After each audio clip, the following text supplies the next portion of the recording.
everyone, my name is Eric Dominguez and I am a communications and confidence speaker, trainer, and consultant. And thank you so much for watching my video. I really hope that it becomes worth your time. And I know that it's not as popular as other videos and we don't yet have as many followers as other people. And I'm really sorry that you get the point. You see, I may have been over dramatizing, but I wasn't over dramatizing by much. There's certain words and phrases that speakers often say that completely diminish their credibility and diminish the impact of their message. So today I'm going to tell you 3 phrases that you should never, ever use while giving a talk.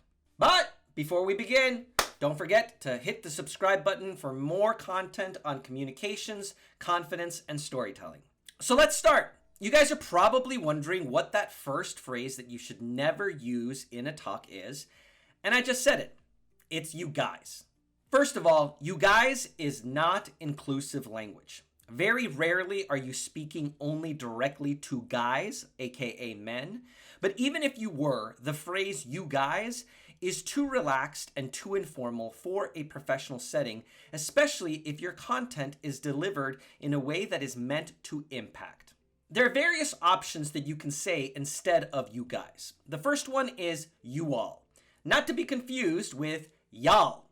But even y'all, especially in certain parts of the United States, is better received than you guys. I like to use personal pronouns when appropriate. So I include myself in whatever context I am speaking in. I say we. And if that doesn't necessarily land, if there's something that you are specifically directly speaking to that audience's industry or situation, then I like to use the phrase team. For example, instead of saying, I'm going to share this with you guys today, you could simply say, I'm going to share this with your team today.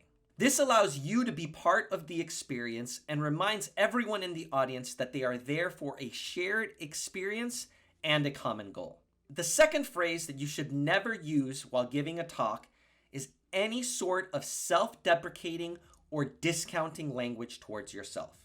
I recently saw a speaker at a conference who opened his talk by saying, "Hey, thank you so much for the applause. I sincerely, truly hope that I can earn it." Here's why that was not a good opening statement. It was putting doubt in the entire room that he may or may not deliver a message worth delivering. This is something that I talk about in my confidence talks and coaching programs. Self-deprecation has this sense of humility, but keep in mind that humility is never hiding. Humility is not pushing yourself down to make others look great, because when you push yourself down, you're limiting your credibility and you're limiting the trust that an audience has in you. Essentially, you're saying, I'm not really sure what I'm saying, and I'm not sure if what I'm saying is going to impact you, but let's go find out. That's not a journey that I am willing to go on with anyone. I'm not willing to step into any space that says, I think this might work out, but I'm not really sure. You want to come see if it will? Absolutely not. As speakers, we get to be the leaders. We get to demonstrate confidence for our audience and remind them that what we have to say not only is impactful to them, but is impactful to their communities. It's okay to admit that you're trying something new. It's okay to even poke a little fun at yourself. You know, for me, I always talk about the fact that I have a difficult time keeping still while giving my keynotes. I admit that, I address that, and I bring them in to what I am working on. That's a little bit different than discounting or disclaiming, saying, this might not be very good, I hope it is, but if it's not, please forgive me. That's not a space that any audience member ever wants to be a part of. The second phrase you should never use is I'm sorry. Now, if you accidentally topple the podium, which happens to have a large glass of water, which then spills onto electrical equipment that creates a fire, in which case the sprinkler systems get turned on and there is raining water inside the conference room, which makes everybody exit the conference room and likely the building, making it so that the conference is not just postponed but possibly canceled, then yes, absolutely apologize and say that you are sorry. However, I often see speakers apologize for the way that they are about to speak, especially in context with other speakers.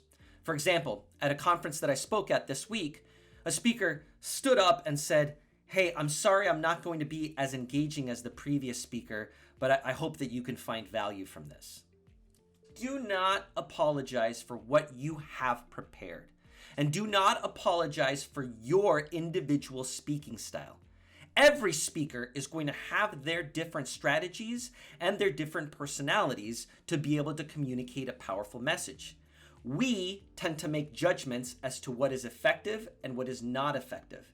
And when we discount ourselves and we apologize for not being as great or as engaging or as prepared as other speakers, we are again diminishing our credibility. Instead of apologizing, if you really truly feel that you could be more engaging, more prepared, more impactful as a speaker, that is absolutely within your control. That is absolutely within your realm of influence to prepare so that you're giving audiences an experience that you find valuable. Because in the end, if you don't find what you are saying valuable, and you admit to your audience that what you are about to say may or may not be valuable, then we're not going to sit around and listen to you figure it out.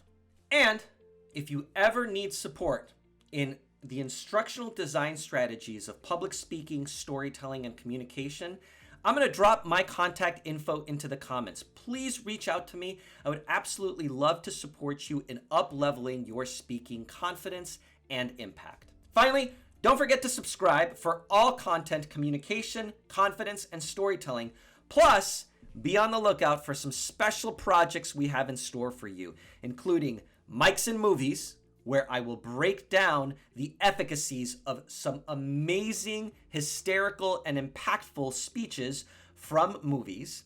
Second, Speak Up Stories, where I share and reveal some powerful resources to help you communicate with confidence, power, and joy, as well as some of my own storytelling, where I will also break down my process and how I develop a story that sticks. Until next time, don't forget to keep speaking up your stories and keep speaking with power, confidence, and joy. See you next time.